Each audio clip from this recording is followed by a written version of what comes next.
नमस्कार, special report में आपका बहुत बहुत स्वागत। मैं हूं आपके साथ मनोरा सक्सेना। बात सबसे पहले मौसम की करते हैं। बड़ा अपडेट है, आज से प्रदेश में भारी बारिश की गतिविधियों में कमी के आसार है। हालांकि 7 जिलों में येलो अलर्ट जारी किया गया है। वो अलर्ट है अलवर, बारां, भरतपुर, दौसा, धौलपुर, करौली और सवाई माधोपुर में, यानी कि यहां पर भारी बारिश की चेतावनी है। लेकिन आज के बाद से माना यह जा रहा है कि जो मानसून एक्टिव था उसकी गतिविधियों में थोड़ी कमी आएगी। मूसलाधार बारिश लगातार आफत बनी हुई है। कई ऐसे इलाके हैं जहां पर बाढ़ जैसे हालात हैं, चाहे वो सवाई माधोपुर हो, करौली हो, धौलपुर हो या फिर अजमेर। तो सवाई माधोपुर में कल हुई भारी बारिश के बाद तबाही के मंजर की तस्वीर अब सामने आ रही है। कल हुई भारी बरसात के बाद जिला मुख्यालय पर व्यापक पैमाने पर नुकसान हुआ है। दर्जनों लोगों के कच्चे मकान पूरी तरह से क्षतिग्रस्त हो गए। कई पक्के मकान भी धराशायी हो गए। बरसात के लटिया नाले में गाड़ियां और सामान बह गई। इसके अलावा राजबाग नाले के पानी के बहाव में पुलिया टूट गई। 2 दर्जन से ज्यादा लोगों को जिला प्रशासन ने रेस्क्यू कर बाहर निकाला। लेकिन लोगों का कहना है कि जिला प्रशासन के इंतजाम ऐसी आपदा में नाकाफी साबित हुए।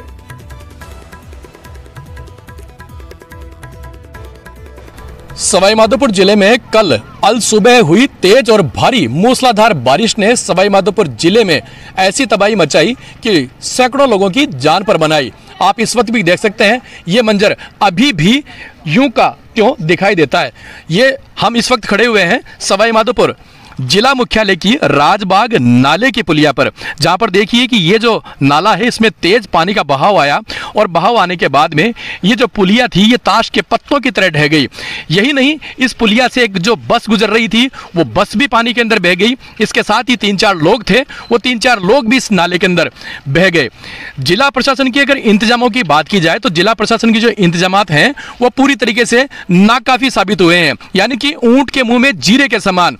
और अगर यह भी कहूं तो भी अतिशयोक्ति नहीं होगी कि सवाई माधोपुर जिला प्रशासन पूरी तरीके से कल यहां पर फेल्योर साबित हुआ।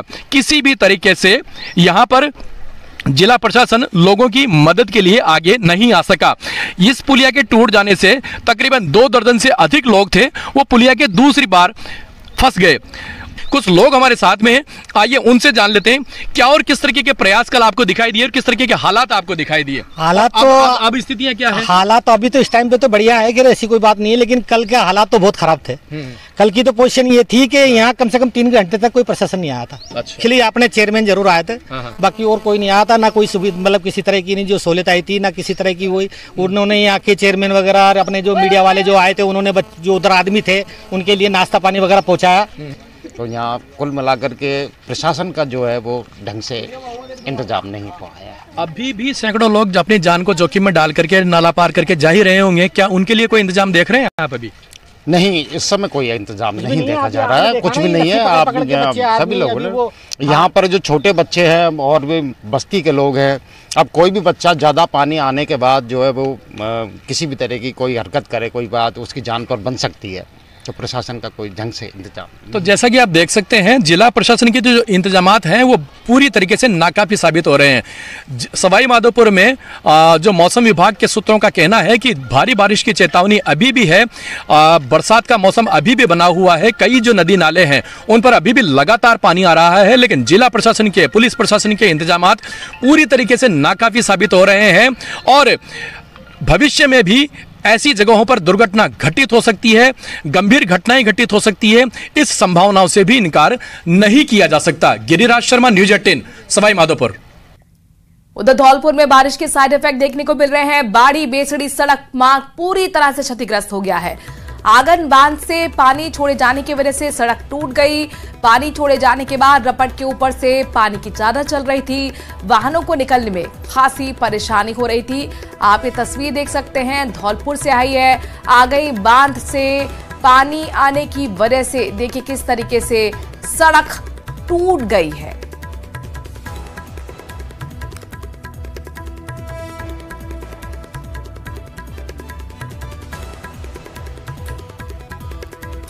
धौलपुर शहर सहित जिले भर में बारिश ने त्राहिमाम मचाकर रख दिया है। क्या शहर, क्या गांव, चारों ओर सिर्फ पानी ही पानी दिखाई दे रहा है, जिसका नतीजा यह है कि इस बार मानसूनी बारिश ने पिछले सारे रिकॉर्ड ध्वस्त कर दिए हैं। शहर के करीब 40 कॉलोनियां जलभराव की चपेट में हैं। यहाँ के बाशिंदे घरों में रहने को मजबूर कैद हैं। घरों के चारों तरफ पानी ही पानी नजर आ रहा है। इस सीजन में अभी तक 1082 mm बारिश अकेले शहर में हो चुकी है। धौलपुर शहर के इतिहास में 1980 से अभी तक इतनी बारिश दर्ज नहीं की गई थी। इससे पहले सबसे ज्यादा बारिश 1995 में हुई थी, तब 1032.2 mm बारिश दर्ज की गई थी।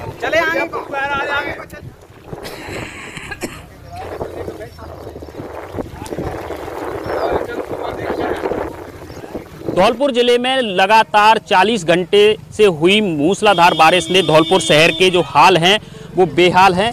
हम यहाँ सहमती नगर में खड़े हैं। ये मैं आपको तस्वीर दिखाने की कोशिश करूंगा। ये जो लोग हैं इनका कहना है कि जो घरों में जो पानी भर चुका है और यहाँ से निकलने के लिए भी परेशान हो रहे हैं। इनसे ही हम कुछ बात करने की कोशिश करते हैं कि क्या समस्या आ रही है। समस्या है यहाँ पे सब्जी लेने जा रहे हैं, सब्जी भी नहीं ले पा रहे हैं, राशन पानी भी नहीं ला पा रहे हैं। यहाँ बहुत दिक्कत आ रही है पानी से, पानी में निकलने बहुत दिक्कत आ रही है। गिर जाते हैं, कभी तो फिसल जाते हैं। बारिश से परेशानी है। ये नाले बंद हैं, जो सरकारी नाले पहले से बने हुए हैं वो सब चौक कर रखे हैं, लोगों ने उनमें अतिक्रमण कर रखा है।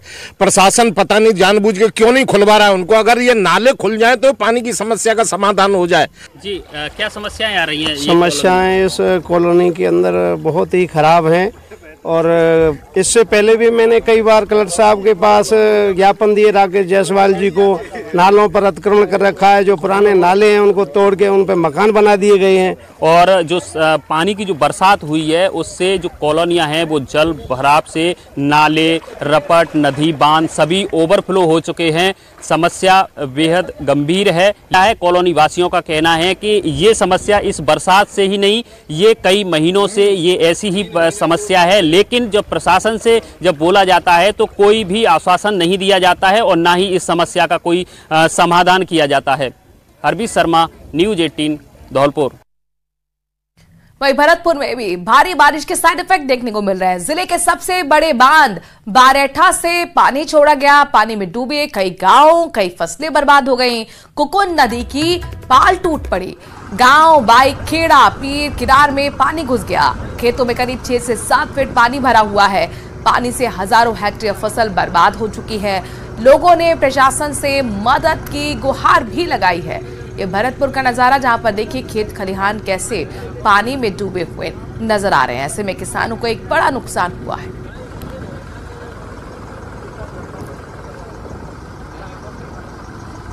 दो दिन हुई लगातार बारिश के बाद चारों तरफ पानी ही पानी नजर आ रहा है। जिले का सबसे बड़ा बांध बारेठा ओवरफ्लो होने के कारण उसके गेट खोल करके पानी की निकासी की गई और उसके बाद चारों तरफ जो हजारों हेक्टेयर फसल है वो पूरी तरह बर्बाद हो चुकी है। पीरी किरार, कोटी खेड़ा, सूपा, पुराबाई खेड़ा, बाई खेड़ा के गाँव ऐसे हैं जहाँ पर जो फसल है वो पूरी तरह चौपट हो गई है। मैं ग्राउंड जीरो पर ट्रैक्टर में बैठ करके किसानों के साथ हालात दिखाने के लिए निकला हूँ, जिससे जो ग्राउंड जीरो की रिपोर्ट है वो दर्शकों तक पहुँचाई जाए कि हालात क्या है।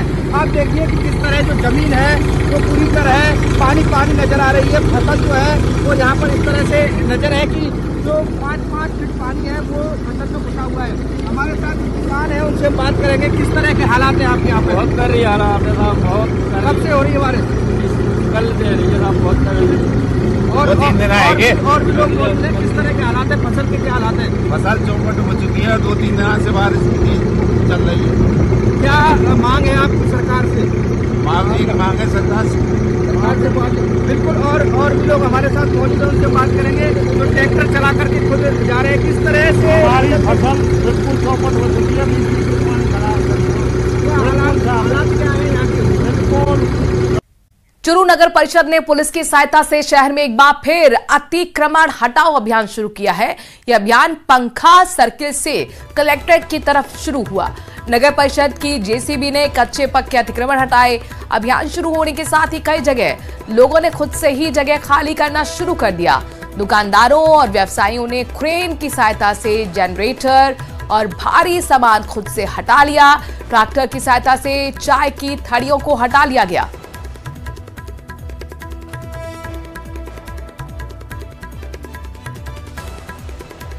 आज पंखा सर्किल से लेके कलेक्ट्रेट सर्किल तक, अम्बेडकर सर्किल तक जाएगा ये वनी में। फिर कल दूसरी साइड से पंखा सर्किल तक आएगा।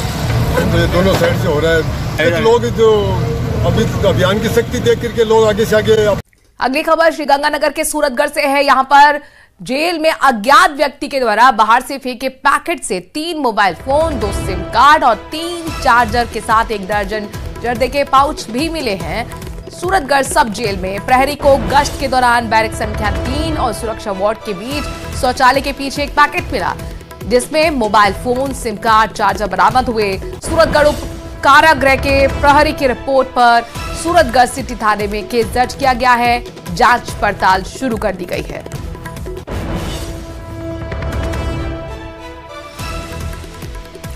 अगर हम ये पूछे आपसे कि जीवन बड़ा है या फिर पढ़ाई, तो आप क्या कहेंगे? बहुत मुमकिन है कि आप इस सवाल को ही सिरे से खारिज कर देंगे, लेकिन प्रतापगढ़ के ग्रामीणों के लिए सवाल का जवाब बहुत आसान है।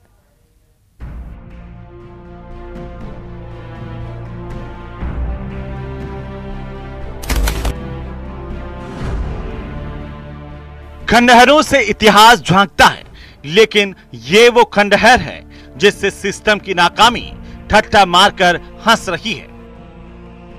फ्रेम दर फ्रेम जिम्मेदारों की कथनी और करनी का फर्क दिलो दिमाग को परेशान कर देता है।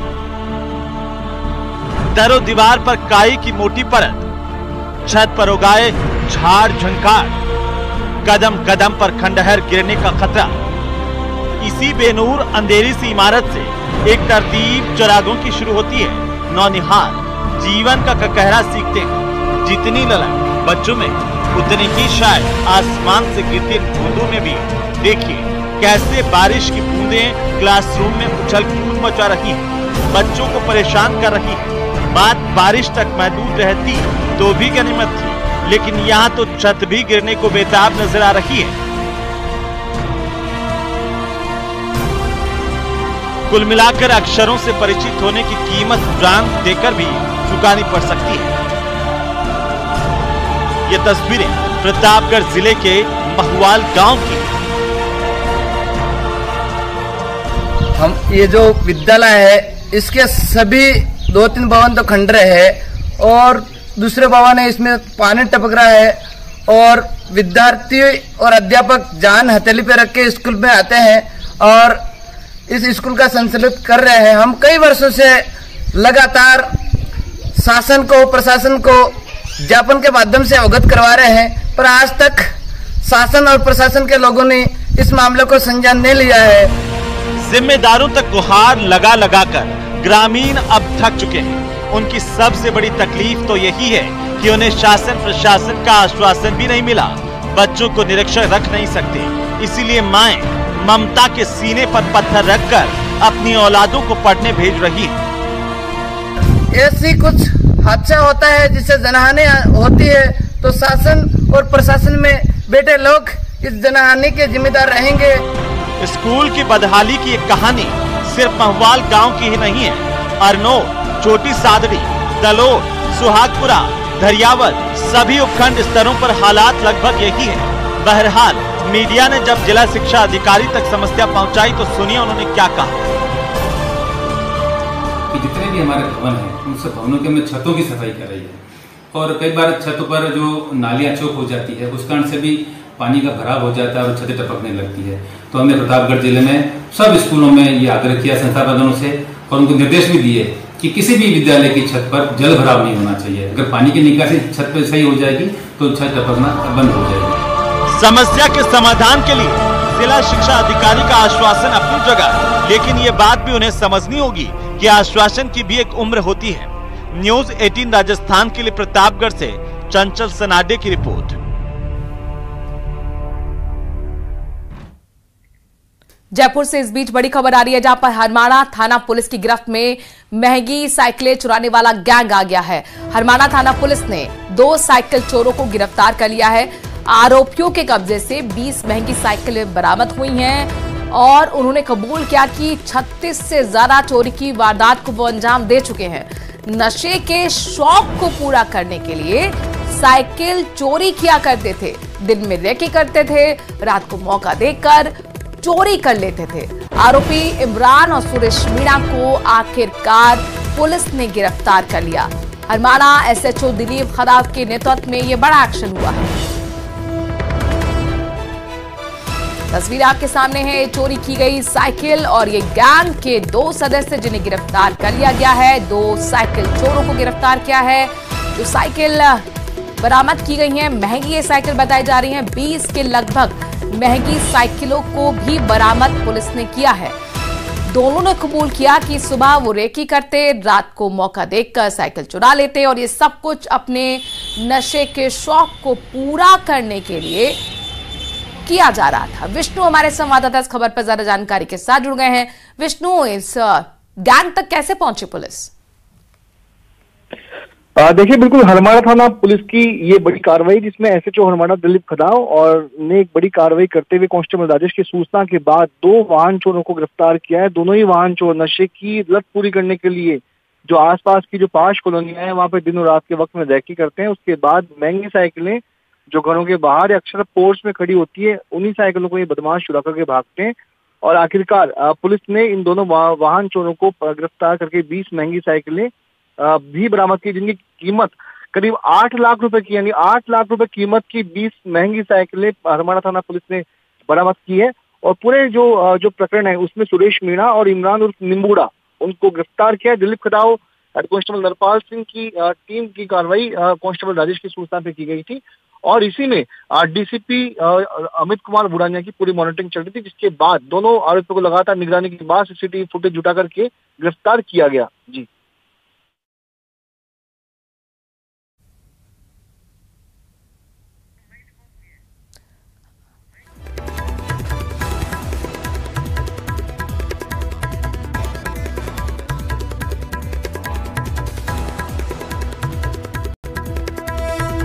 तो चल रहा था तब।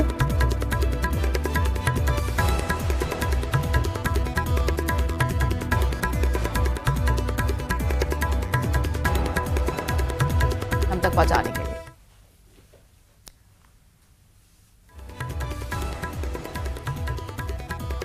चौमू से खबर है, जहां पर रिहायशी इलाके में पैंथर की दहशत बनी हुई है। 6 दिन बीत जाने के बाद भी पैंथर अब तक पकड़ा नहीं जा सका है। एक बार फिर कृष्णानगर भैरव विहार कॉलोनी में पैंथर का मूवमेंट सीसीटीवी में कैद हुआ है। सूचना मिलते ही मौके पर रेंजर अजय बड़गुजर सहित वन विभाग के 4 सर्च टीम मौके पर पहुंची।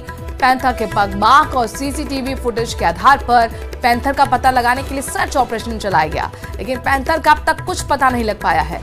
बता दें कि आबादी क्षेत्र में पिछले 6 दिन से पैंथर का मूवमेंट देखने को मिल रहा है। वहीं वन विभाग लगातार लाउड स्पीकर से अनाउंस कर लोगों को अलर्ट रहने की अपील भी कर रहा है। हर बार की तरह इस बार भी न्यूज 18 आपके लिए लेकर आ रहा है हिंदी दिवस के मौके पर हिंदी के सम्राट कॉन्टेस्ट। इस कॉन्टेस्ट में आप भी शामिल हो सकते हैं और जीत सकते हैं ढेर सारे इनाम। स्क्रीन पर दिए गए क्यूआर कोड को स्कैन करें और अधूरे मुहावरे को पूरा करें।